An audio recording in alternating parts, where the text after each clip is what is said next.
Guys, today I wanted to do a quick self-care video for you. Since everyone's in quarantine, can't come and get a massage, I thought I'd show you how you can do self-massage at home with just a few cheap tools. But first I want to talk about just a few benefits of self-massage, or what they call SMR, which is self-myofascial release.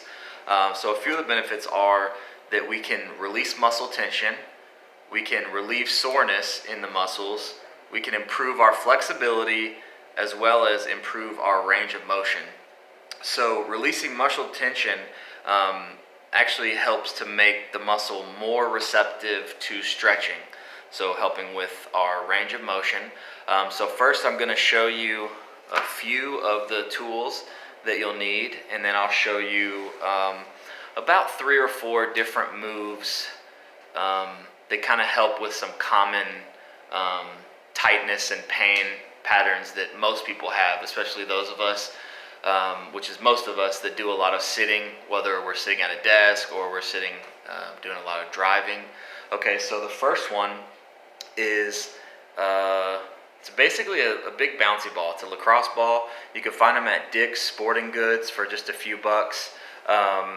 These are really great, and I'm going to show you in a minute how to use this. And then I'm going to switch here. So what I've got here, this is a large PVC pipe. It's about 2.5 feet wide. I'm not sure the diameter exactly. It's just slightly smaller than your standard foam roll.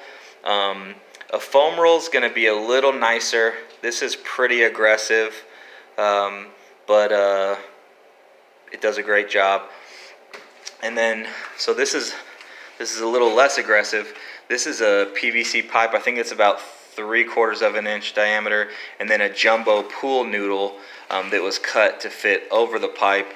And so this will kind of mimic like a forearm, where you've got a little bit of meat here, and then backstop of the bone. Okay, so what I want to do is show you all a few moves. The first move that I'm going to show you is using the big boy here, and we're gonna just do a little work on our hips. Okay, there are a lot of different issues that can come with trigger points and tightness in our hips.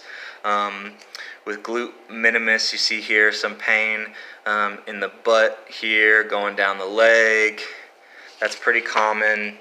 A lot of pain in the hip, low back, with glute medius, trigger points in glute medius, and then in glute max, same, a lot of kind of hip pain.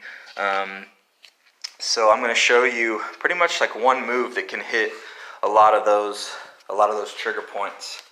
All right. So got my foam roll or large PVC. If you're on a slick surface like I am, a yoga mat is really nice. So you can have one leg extended and the other leg kind of tucked in, and you're gonna just roll. And you're gonna, like this side, I'm working my left side, so I'm lean to my left a little bit. And what you're feeling for as you're rolling is you want to kind of, when you hit those tender spots, those are more than likely trigger points, really taut band, or like knots, which is basically involuntary contracted muscle in the tissue there. So when you find those spots, you want to kind of sit on those spots for about 5 to 10 seconds. That'll kind of give it time to release, and then you can kind of keep rolling out. So you have your foot out. I like to have my foot basically crossing my leg. It feels really good. And so you can kind of move around a bit on here and kind of feel for those tender spots, because you've got glute max, glute medius, and glute minimus, where you could have some trigger points. So that is kind of working that hip complex. Do that for just a few